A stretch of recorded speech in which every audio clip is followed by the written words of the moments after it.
오늘 본문은 하나님께서 가정을 세우시는 그런 내용이에요. 최초의 부부를 아담과 하와로 묶어서 가정을 제정하시는 그런 모습을 기록하고 있는데, 이 성경에 나오는 하나님께서 가정을 주신 이유, 또 부부를 세우신 목적, 그런 것들을 잘 살피면 이 시대의 결혼에 대한 생각들, 가정에 대한 많은 그런 가치관들이 얼마나 성경적인 가정의 원리에 비하면 경박하고 또 가벼운지를 알 수 있습니다. 어떤 심리학자가 우리나라 남자와 여자들을 약 1000명 정도 대상으로 조사를 했어요. 미혼 남성, 미혼 여성에게 자신이 원하는 배우자의 상이 어떤 배우자 상인가라고 리서치를 했는데 여러 가지 답들이 쏟아져 나왔죠. 근데 그걸 크게, 많은 답들이 있지만 크게 분류하면 남자와 여자 둘 다 두 가지로 압축이 될 수 있다고 합니다. 그 여자의 경우는 제가 전에도 한번 소개를 했죠. 여자의 경우는 어떤 배우자를 원하는가 하면 크게 하나는 자신을 신데렐라로 만들어줄 수 있는 그런 배우자, 완성된 배우자죠. 어느 날 백마 타고 왕자가 딱 나타나는 거예요. 자신은 그냥 신데렐라가 되면 되는 거예요. 미혼 여성의 많은 경우 신데렐라 같은 그 왕자를 기다리는 신데렐라 같은 그런 기대가 있다는 거죠. 또 하나는 어떤 꿈이었죠? 평강공주의 꿈이었어요. 그 남자가 탁월하진 않아도 자신이 그 남자를 잘 조련해서 그 남자를 온달로 만드는 거죠. 그래서 그 남자를 통하여 자신의 어떤 욕망을 성취하는, 그 신데렐라도 그렇고 평강공주의 꿈도 그래요. 둘 다 배우자를 사용해서 자신의 어떤 성취 욕구를 이루어 보려는 그런 기대들을 갖고 있다는 거죠. 반면에 남자의 경우는 어떤 꿈이 있습니까? 남자가 바라는 배우자의 그 상은 첫 번째로 미스 코리아의 상이에요. 이쁜 배우자죠, 이쁜 배우자.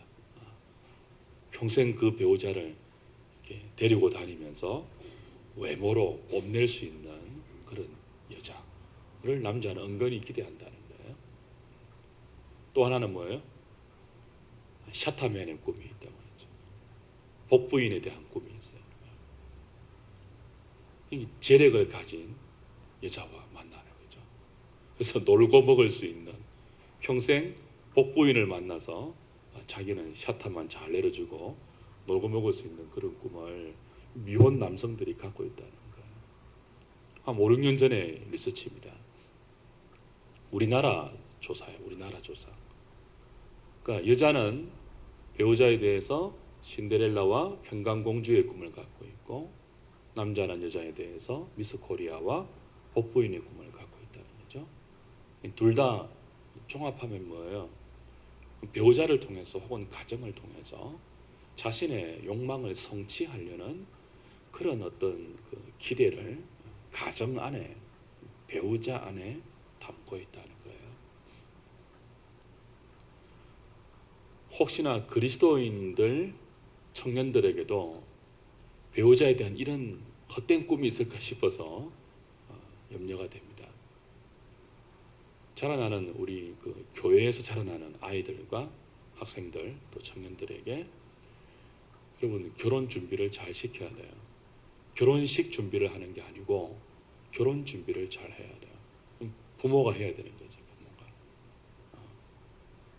배우자에 대한 어떤 꿈을 가져야 되고, 가정이 도대체 어떤 의미로 하나님에 의해서 허락되었고, 그 가정의 기초를 이루는 남편과 아내의 관계는 어떤 관계로 늘 유지되어야 하는가 하는 것들을 교회와 그리고 부모들이 가르쳐야 하는 것입니다. 우리 계속 살펴보았다시피 창세기 2장이 지금 인간 창조를 중심으로 해서 하나님의 6일째 창조를 압축해서 설명하고 있지 않습니까? 그래서 그 마지막이 가정으로 마무리되어요. 하나님의 인간 창조의 마지막은 1장에서는 안 나왔지만 그 상세한 인간 창조를 기술하는 2장의 설명에 의하면 인간 창조의 마지막은 뭐로 끝났다고요? 가정으로 끝이 나요. 가정으로 끝이 나요. 근데 창세기 1장에서 우리가 보았던 인간 창조의 특징이 뭐였죠? 하나님의 형상대로 지으신 거예요. 그러니까 하나님의 형상대로 지으신 인간 창조의 마지막이 뭐라고요? 가정이란 말이에요. 그러니까 가정 안에는 하나님의 형상을 담고 있는 어떤 영적인 원리가 있는 거죠.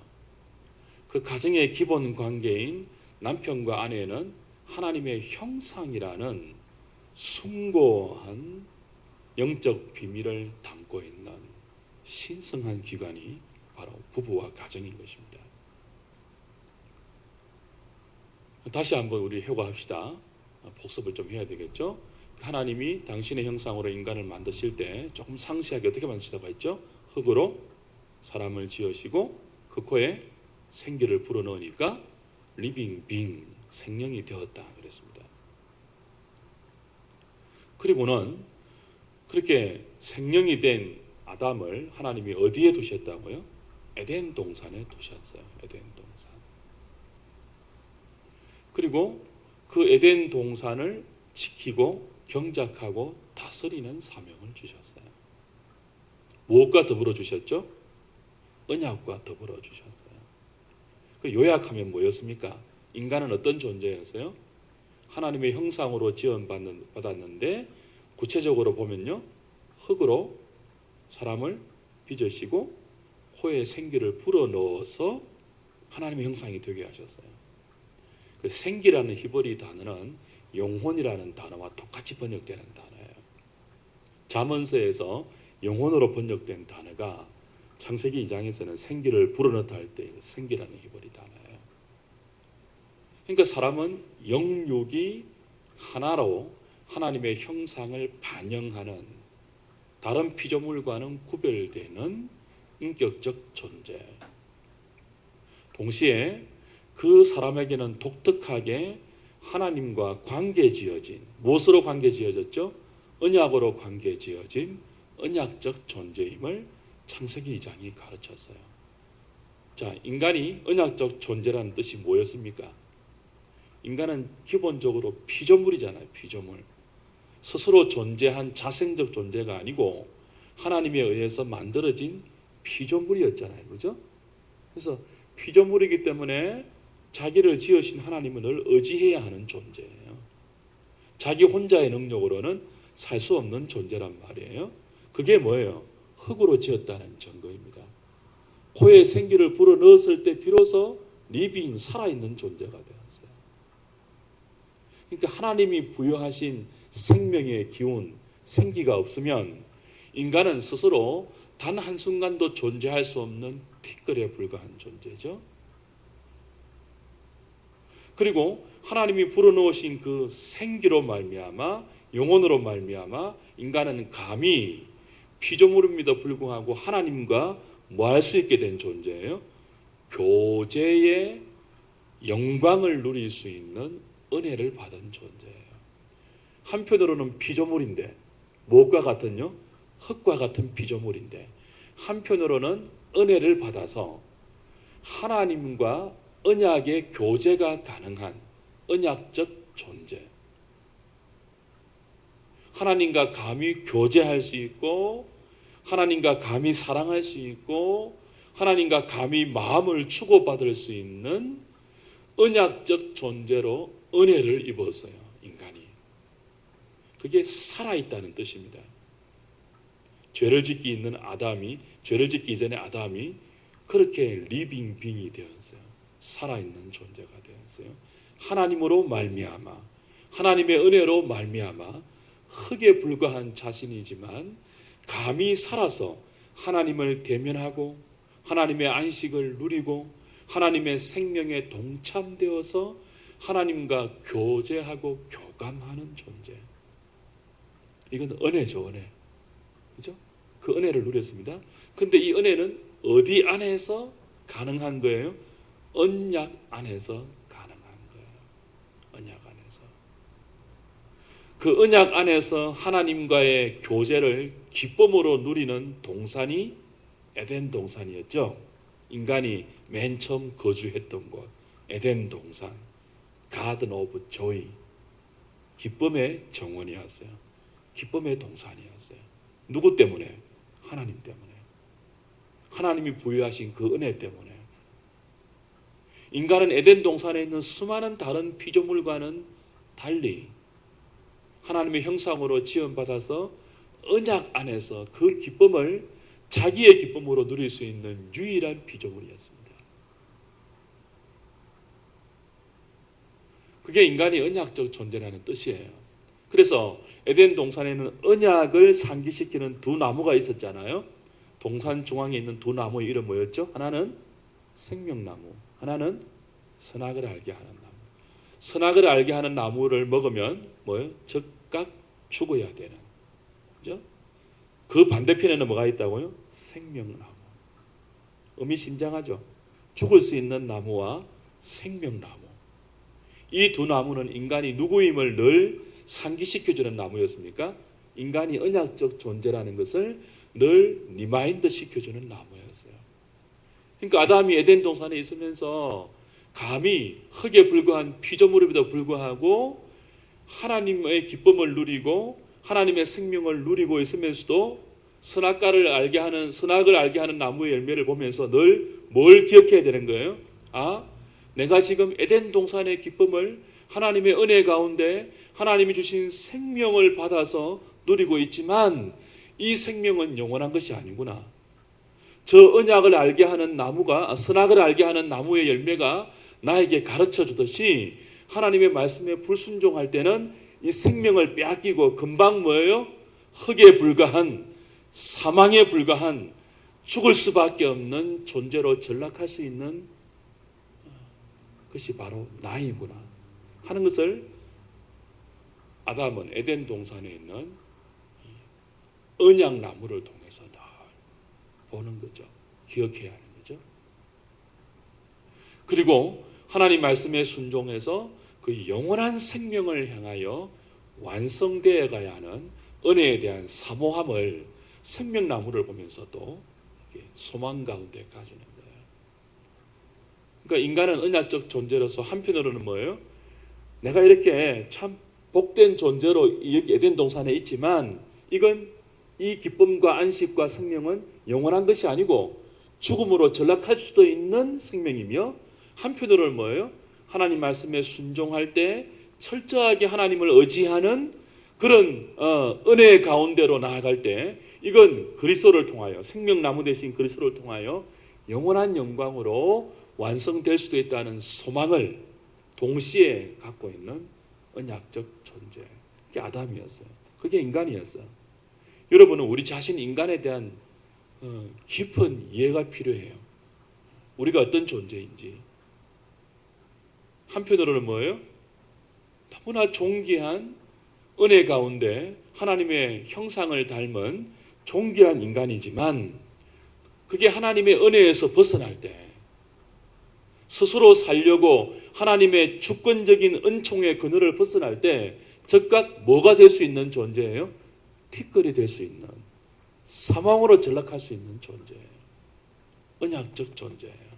그래서 우리는 매 순간 하나님을 의지해야 하는, 그래서 영원한 안식과 영원한 생명의 완성을 소망으로 가지면서 하나님을 바라보아야 하는 존재. 그게 우리예요, 우리. 그리고 가정은 바로 그와 같은 인간의 인간됨을 완성으로 이끌어주는 복된 기관으로 창설된 것입니다. 그래서 인간 창조의 마지막이 뭐라고요? 가정의 재정으로 2장에서 끝이 나는 거예요. 오늘 본문에 보시면 여호와 하나님이 이르시되, 이제 선악과 언약 이후에 바로 연결되는 거잖아요, 그죠? 사람이 혼자 사는 것이 좋지 아니하니 내가 그를 위하여 돕는 배필을 지으리라 하시니라. 이제 아담의 파트너 하와를 만드는 과정이 비교적 상세하게 설명이 되죠. 모두 좋았더라고 토브하신 하나님이 유일하게 인간을 창조하고 나서 로토브, 좋지 않았다라는 표현을 합니다. 이 좋지 않았다는 말은 인간 창조를 하신 하나님의 창조가 불완전했다 그런 뜻이 아니에요. 하나님의 의도가 숨겨져 있는 창조예요. 하나님이 처음부터 아담은 혼자 만들었어요. 모든 짐승들은 짝으로, 암수 짝으로 만드셨거든요. 근데 인간만은 아담 먼저 만들었어요. 그리고 아담에게 어떻게 하라고 했죠? 에덴 동산에 있는 모든 짐승들의 이름을 짓도록 했습니다. 여기에서 뭐 과학적인 상상력을 동원해서 이게 어떻게 가능했을까 추적하지 마십시오. 성경은 우리의 모든 과학적인 호기심을 충족하기 위해서 기록된 말씀이 아니고, 출애굽해서 광야에 있는 이스라엘 백성들에게 너희들이 어떻게 이스라엘이 되었고 너희들을 부르신 하나님이 누구인지를 가르치기 위해서 제한된 설명만 한 것이 바로 창세기예요. 그러니까 우리의 모든 과학적인 호기심들을 다 충족시키는 설명이 없어요. 그냥 뭐예요? 하나님이 아담에게 각종 동물과 짐승의 이름을 짓게 했다 그럽니다. 혼자 있는 것이 좋지 못하기 때문에 각종 짐승의 이름을 짓도록 했다 그랬어요. 돕는 배필을 짓기 이전에 그것부터 하게 하셨죠. 그러면서 그 과정 가운데 아담에게 자신이 혼자 있는 것이 정말 비정상적인 것을 절감하게 하셨어요. 그게 혼자 있는 것이 좋지 못하다 하는 뜻이죠. 그러니까 아담은 에덴 동산을 거닐면서, 에덴 동산에 있으면서 이제 그걸 느끼는 거죠. 다른 모든 짐승들의 이름을 지으면서, 짐승들의 이름을 지으면서 짐승을 부르니까 전부 상상이 오거든요. 상상이. 혼자 오는 게 아니에요. 다 짝으로 온단 말이에요. 자기와 다르게. 나는 왜 혼자일까 이런 생각을 할 수 있겠죠. 깊은 외로움을 경험하는 것입니다. 하나님 그렇게 하신 거예요. 아담에게 돕는 배필을 주기 이전에 왜 이런 과정을 허락하실까요? 혼자인 것이 좋지 못한 것을 아담 스스로 깊이 절감하게 하기 위해서요. 결혼은 무턱대고 하는 게 별로 안 좋아요.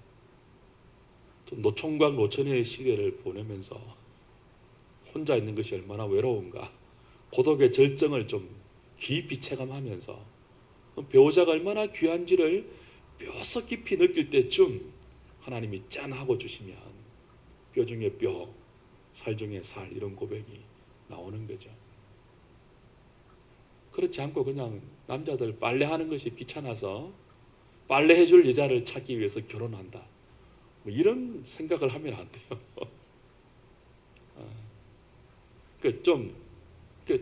혼자 있는 것이 얼마나 힘들구나. 이게 참 인생을 사는 데 있어서 성년이 되어서도 혼자 살아간다는 게 참 이 부자연스러운 것이구나. 굉장히 부족하고 모자란 게 많은 것이구나 하는 것들을 깊이 깨닫고, 이걸 채워줄 하나님이 허락하시는 돕는 배필이 나에게 얼마나 귀한 하나님의 은혜인지를 깊이 이해하지 못하고 배우자를 맞이하면 배우자에 대한 소중함을 잘 몰라요. 키가 작다느니, 음식을 못한다느니, 뭐 이런 불평, 여러분 그런 불평 있으면 안 되죠. 돕는 배필인데. 안경을 써서 뭐 어떻다느니 뭐. 여러분 배우자에 대한 불평이 생길 때 어떻게 해야 하는지 아십니까? 그 배우자에 대한 불만스러운 마음과 불평스러운 마음을 해소하고 배우자를 사랑하고 존경하는 마음으로 내 마음을 회복시키기 위해서는 여러분 좀 하셔야 될 과정이 있어요. 내 남자에 대해서 불평이 생길 때 다른 남자 보면 안 됩니다. 그때는 동물원으로 가셔야 돼요. 동물원으로. 하나님이 아담에게 돕는 배필을 줄 때 그 과정을 거쳤거든요. 동물들 이름을 다 짓게 했잖아요. 그리고 뭘 깨닫게 하셨어요? 그 수많은 짐승들 중에 내 짝은 없구나를 깨닫게 하셨어요. 내 짝은. 동물원에 가서 가만히 보세요. 고릴라, 원숭이 이게 내 남자였다면 그보다는 낫잖아요. 치타 하면 막 오듯이.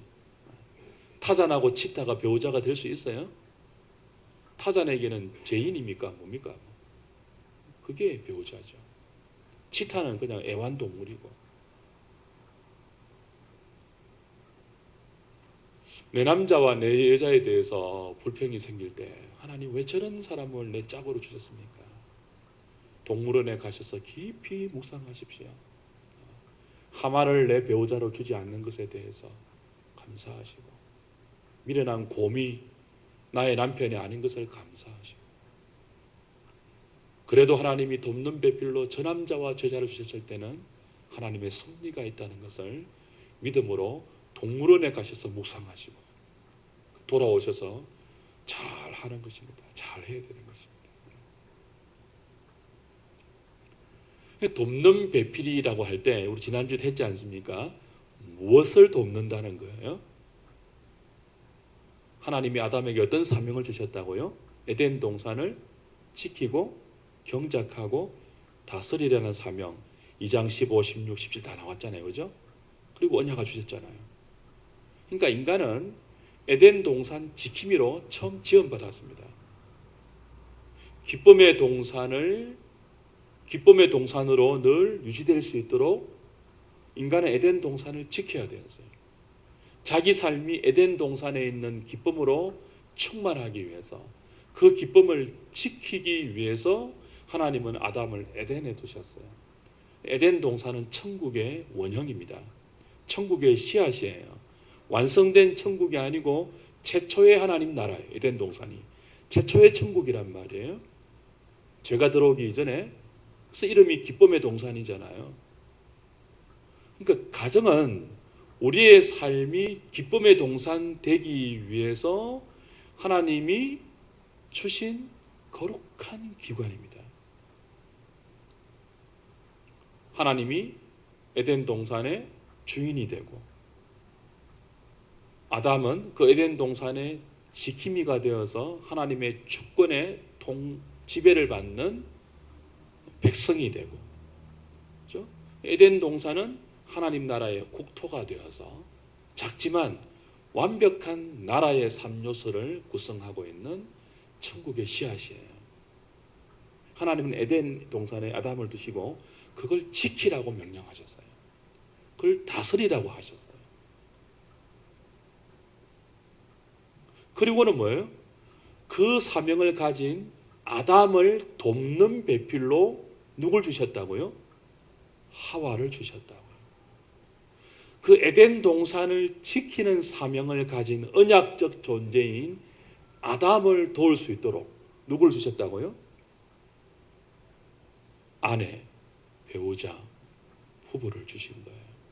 그러니까 가정은 단순히 신데렐라가 왕자를 만나서 신분 상승을 향한 자신의 꿈을 이루어주는 그런 수단도 아니고, 어떤 남자를 통해서 자신이 평강공주가 되어 자신의 유능함을 알리기 위한 그런 통로도 아니에요. 가정은 능력 있는 배우자를 만나서 평생 셔터맨만 해도 놀고 먹을 수 있는 욕망을 성취하기 위한 만남의 장소가 아니에요. 배우자는 서로가 서로를 도와서 자신이 살아가는 삶의 무더를 에덴 동산 되도록 해야 하는, 자신의 삶이 기쁨의 동산이 되도록 하나님께서 허락하신 기관이 뭐라고요? 가정이라는 거죠. 가정.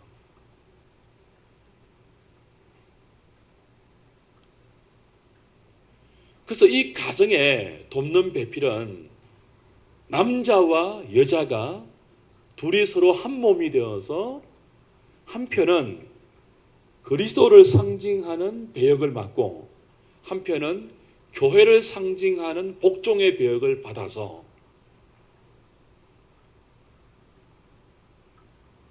성삼위 하나님 사이에 있었던 그 충만한 교제의 기쁨을 부부라는 복수 둘 사이에, 그렇죠? 둘의 교제를 통하여 그리스도와 교회의 관계가 나중에 유추할 수 있는 완벽한 연합, 하나됨, 사랑하고 복종하면서 하나님 사이에, 성삼위 하나님 사이에 서로 사랑하고 서로 복종하는 우열의 관계가 아니에요.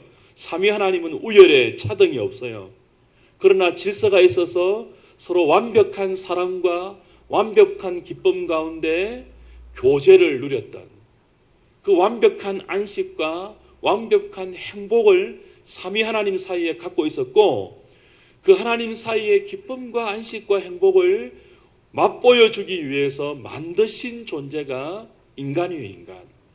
그리고 그 인간을 남자와 여자로 만드셔서 둘 사이의 사랑, 둘 사이의 복종, 둘 사이에 둘이 하나 되는, 마치 삼위 하나님이 서로 다른 3퍼슨, 삼위이지만 그러나 뗄래야 뗄 수 있는 하나인 것처럼 삼위가 하나여서 그 삼위 사이의 교제를 통하여 너무나 충만하게 흘러나왔던 기쁨이 둘이 하나 되는, 부부가 서로 다른 성과 서로 다른 인격과 서로 다른 존재임에도 불구하고 돕는 배필이 되어 서로 사랑하고 서로 존경하고 서로 하나 되는 이 부부의 신비를 통하여 하나님은 성삼위 하나님 사이에 있었던 그 사랑의 충만한 기쁨과 안식과 평강과 복을 가정 가운데 깃들게 하신 거예요.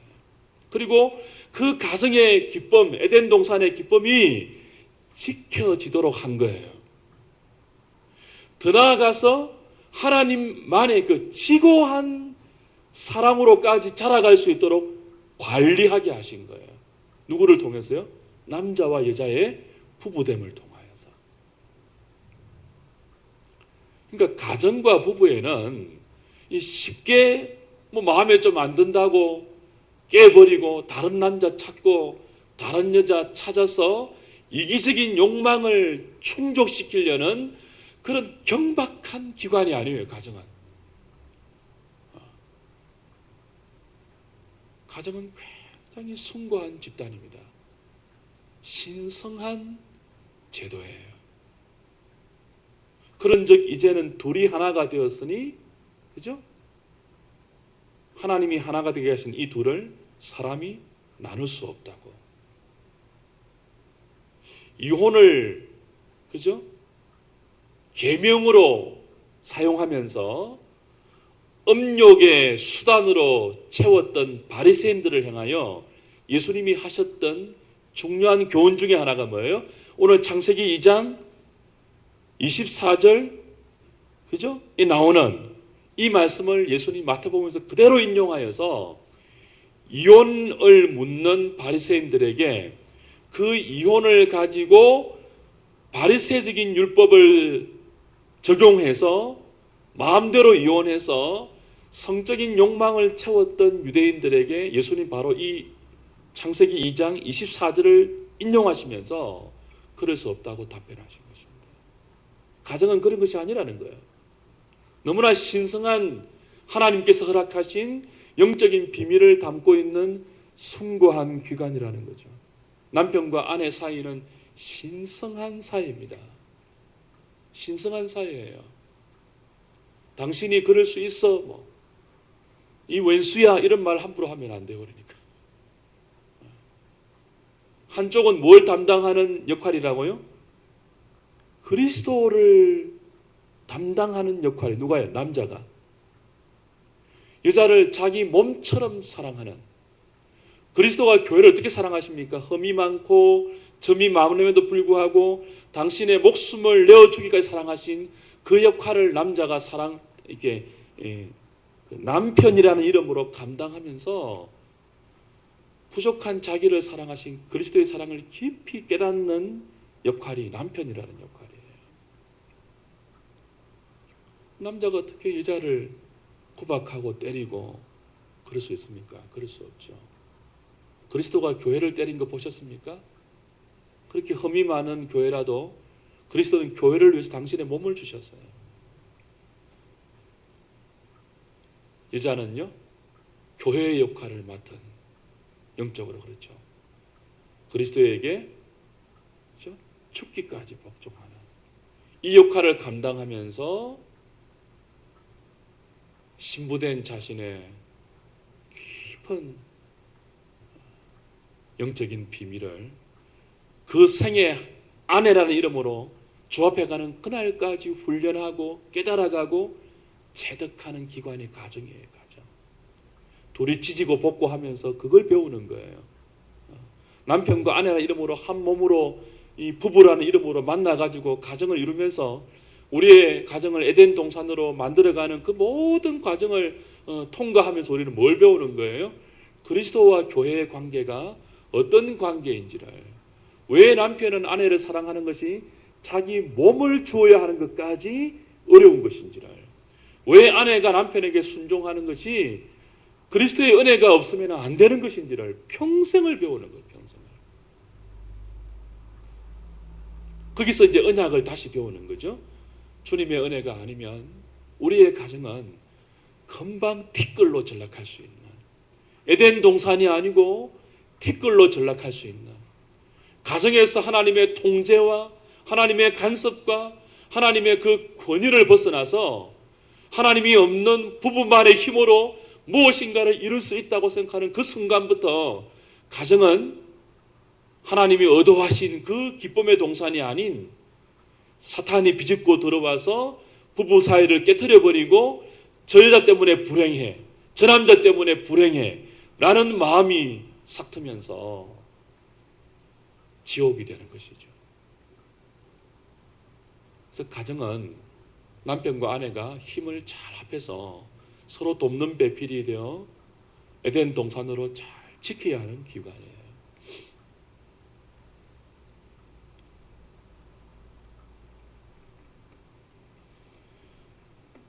피조물 중에는 인간만이 결혼합니다. 동물들은 결혼을 안 해요. 동물들은 짝짓기만 해요. 인간은요, 결혼을 합니다. 결혼. 좀 더 거룩한 표현은 혼인이에요. 혼인.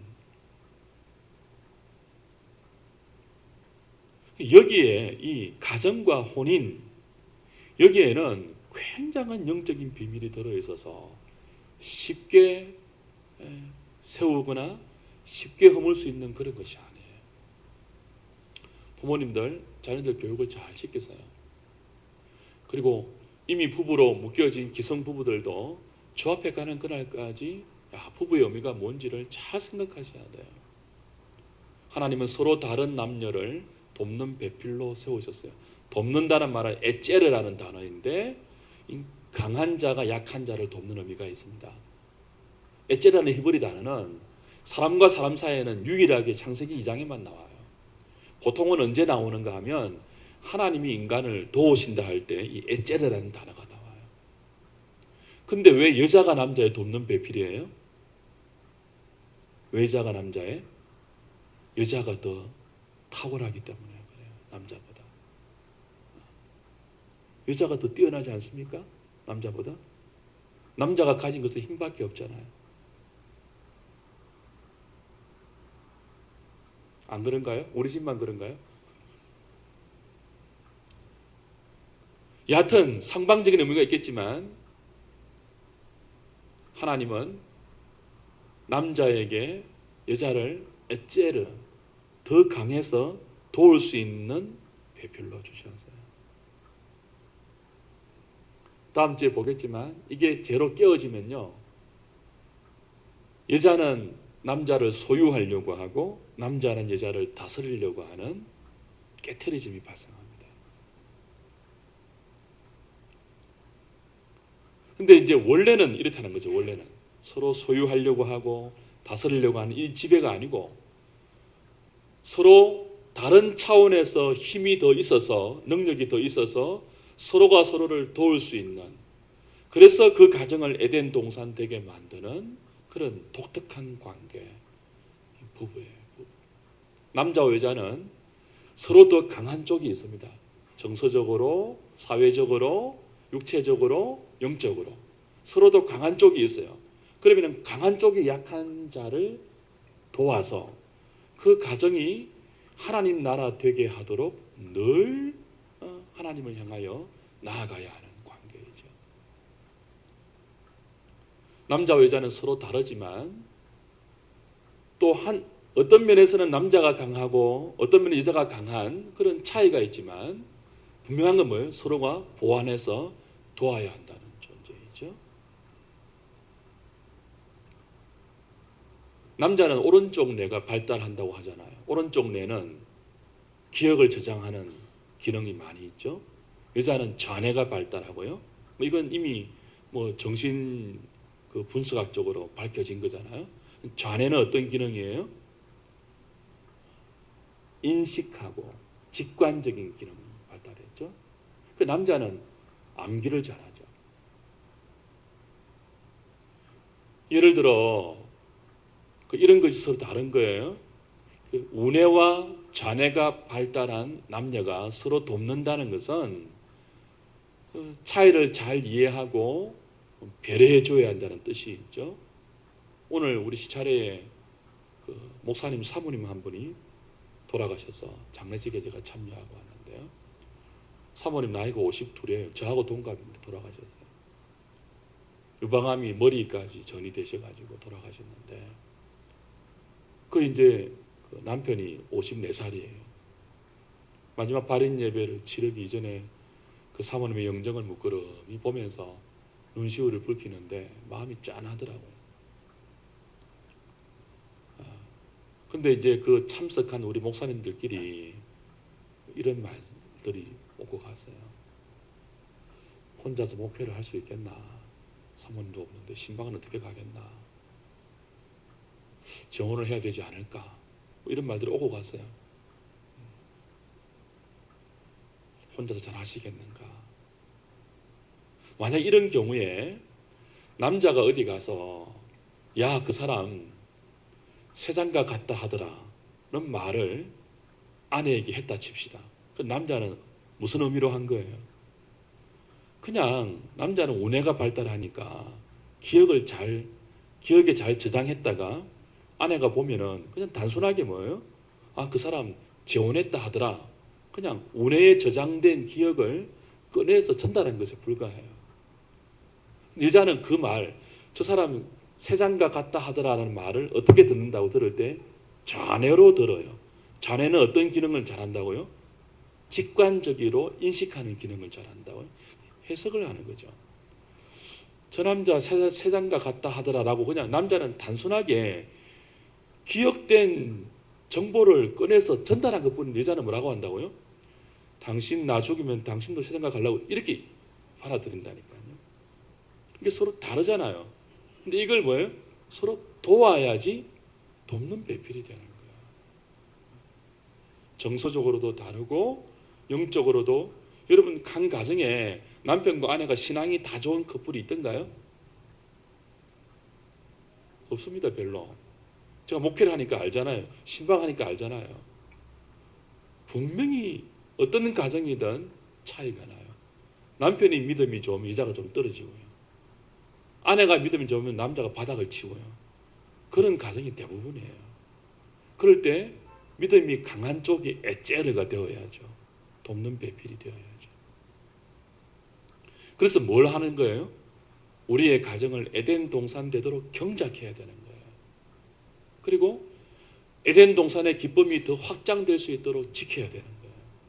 그 에덴 동산의 기쁨이 원수로 인해서 깨트리지 않도록 둘이 서로 힘을 합고 약한 부분은 강한 자가 도와서 잘 지켜나가야 되는 거예요. 지켜나가기 위해서는 어떻게 해야 됩니까? 이건 결혼식 추례할 때마다 여러분에게 하도 많이 했던 내용들이니까 다 설명을 안 드리겠고 마지막에 보십시오. 다시 24절. 이러므로 남자가 부모를 떠나 그의 아내와 합하여 둘이 뭘 이룰지라고요? 한 몸을 이루어야 되는 거죠. 남편이 그리고 아내가 기초가 되어서 에덴 동산을 지켜야 하는 이 가정의 중요한 사명들은 둘이 한 몸이 되어서 가능한 거예요. 사탄은 한 몸 된 둘을 끊임없이 갈라 놓으려고 하고요. 둘은 서로 돕는 배필이 되어서 한 몸을 지켜야 되는 거예요. 그때 가정은 에덴 동산으로 더 풍성하게 경작이 되고 발전이 되고 하나님 주신 안식과 기쁨이 그 동산 안에 생명으로 꼽힐 수 있는 거죠. 둘이 한 몸 되는 것. 이게 한 몸 된다고 할 때는 이게 단어가 본딩 한다는 그런 뜻이에요. 붙인다 그런 뜻이에요. 둘이 서로 다르지만 한 몸 되는 거예요. 뭔가 붙여주는 본드가 있어야 접착이 되잖아요. 그 본드가 뭘까요? 남편과 아내를 한 몸으로 연합하게 하는 그 본드가 바로 인간을 지으신 남자와 여자를 만드신 하나님이죠. 하나님으로 말미암아 둘은 한 몸이 되는 것입니다. 서로 다름에도 불구하고 둘은 한 몸이 되어서 하나님이 주신 에덴 동산의 기쁨을 지켜갈 수 있는 거죠. 그래서 둘은 언제나 하나님을 바라보아야 합니다. 남편과 아내는 하나님을 바라보아야 돼요. 요즘 그 서양 결혼식 할 때 보면 주례가 아무런 역할을 안 해요. 저것끼리 들어와서 저것끼리 둘이 손잡고 막 들어옵니다. 처음부터. 그런 결혼식이 세상에 어디 있어요? 원래 결혼식은 어떻게 해요? 하나님이 여자를 이끌고 아담에게로 와요. 그리고 아담이 뭐예요? 하나님이 이끌어 주신 하와를 보면서 뭐라고 한다고요? 고백한다니까요. 뼈 중에 뼈입니다. 살 중에 살입니다. 여자를 이끌어주는 사람이 있어야 돼요. 그 역할을 전통적인 기독교 결혼식에서 누가 합니까? 신부의 아버지가 하잖아요. 그렇죠? 그래서 전통적으로 하는 그 예식이 성경적인 거예요. 신랑이 먼저 입장하고 아담 역할이잖아요. 기다리는 거예요. 신부가 자기에게 이끌어올 때까지 하나님의 대리자인 신부의 부모가 신부의 손을 잡고 신랑이 그 신부를 이끌어주는 거죠. 그리고 맞이하는 거죠. 맞이할 때 원래는 이런 고백을 해야 돼요. 큰 소리로 신랑이 뼈 중에 뼈입니다. 고백을 해야 돼요. 살 중에 살입니다. 고백을 해야 돼요. 나중에 우리 최 집사님 우광 형제 결혼할 때 그렇게 좀 시키십니다. 맞이할 때 뼈 중에 뼈다 이렇게 그래야 돼요. 그리고는 둘이 나란히 주례자 앞에 서야 돼요. 주례자 앞에. 주례가 하나님이니까 원래는. 근데 요즘은 결혼식 할 때 어떻게 해요? 주례자 안 서고 둘이 서로 마주보고 섭니다. 이거는 이혼을 예시하는 결혼식이에요. 서로 마주보고 막 처음부터 둘이 서로 손잡고 들어와가지고 이끌어주는 사람도 없고 저거 둘이 들어와가지고 막 손잡고 들어와가지고 결혼식 내내 서로 마주보고 있는 거예요. 서로 마주보고. 주례는 안 보고. 둘만 마주보면 절대로 하나 안 됩니다. 둘만 마주보면 나중에는요 원수 됩니다. 원수.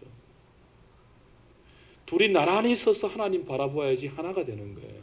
하나님이 접착자가 되어가지고. 그래서 원래 전통적인 기독교 결혼식의 이 형식들이 그냥 만들어진 게 아니고 다 영적인 의미가 녹아 있는 거죠. 주례자는 하나님을 대표해서 신랑과 신부를 축복하고 신부의 아버지는 또 하나님을 대리해서 신부를 이끌어와서 신랑에게로 인도해 주는 것입니다.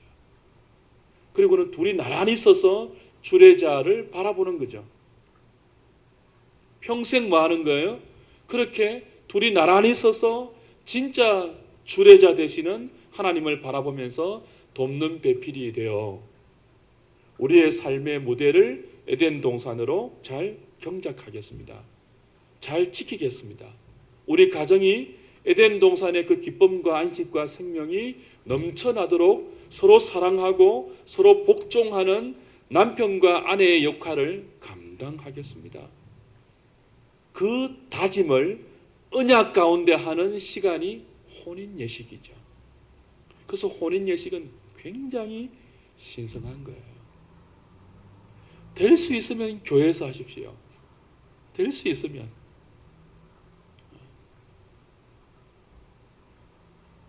결혼식장에 가서 30분 만에 번개불에 콩 구워 먹듯이 결혼식 주례를 하고 오면 뭔가 마음이 허전해요. 그냥 할 말도 다 못하고 축복도 마음대로 못하고 막 그냥 이래서 될 수 있으면 좀 불편한 게 많아도 예배당에서 하십시오. 그리고는 그 결혼의 의미를 하객들과 교우들과 많은 사람들이 함께 확인하면서 마음껏 축복하고 이 가정이 에덴 동산을 만드는 복된 가정 될 수 있도록 기도하고 충분한 시간 가운데 신랑과 신부를 축복하면서 그런 결혼식이 될 수 있도록 해야 되는 거죠. 오늘 저와 여러분들이 이 말씀을 통해서 우리의 가정이 얼마나 귀한 목적을 가지고 이 땅에 허락된 신적인 기관인지를 다시 좀 기억하시면서 하나님이 허락하신 여러분의 아내, 여러분의 남편 오늘 밤에 좀 새로운 마음으로 보시고 새로운 마음으로 좀 고백들 하십시오. 당신 뼈 중에 뼈다고, 살 중에 살이라고, 내가 평생 사랑하겠다고, 평생 존경하겠다고, 그리고 우리 아이들 잘 키우자고. 그게 가정을 주신 의도주 가운데 하나거든요.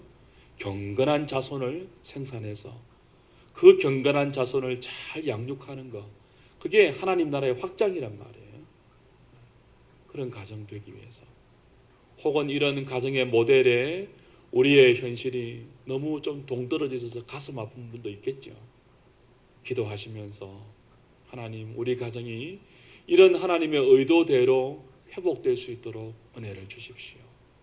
우리의 남편이, 우리의 아내가, 나의 남편과 나의 아내가 이렇게 나의 돕는 배필이 되어서 우리 가정이 에덴 동산이 될 수 있도록 하나님 불쌍히 여겨 주십시오.